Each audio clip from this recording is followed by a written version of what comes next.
আবারও চলে এসেছি গরুর মাংসের রেসিপি নিয়ে। আর আজকে এই মাংসটা আমি অলরেডি সব মশলা অ্যাড করে হাতে মাখিয়ে নিয়েছি।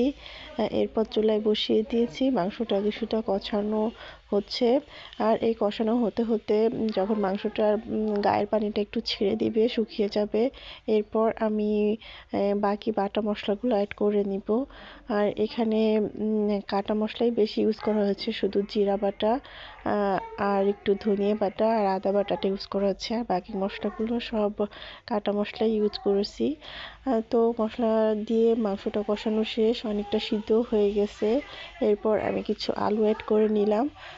আর এরপর একটু ঝোল রাখবো, সেজন্য সামান্য একটু গরম পানি দিয়ে আর একটু সময় ভালো করে রান্না করে নিব। তো এটা হচ্ছে আমার মাংসের ফাইনাল লুক। মাংসটা অলরেডি হয়ে গিয়েছে। আর আজকে মাংসে একটু ঝোল ঝোল রেখেছি। তো সবার কাছে কেমন লাগলো কমেন্ট করে জানাবেন। আর এই মাংসের সঙ্গে হচ্ছে পোলাও রান্না করে নিয়েছিলাম একটু। তো পোলাও অলরেডি হয়ে গিয়েছে। আর এই যে রোশানের লাঞ্চ আজকে বেগুন ভাজা, মাংস আর পোলাও।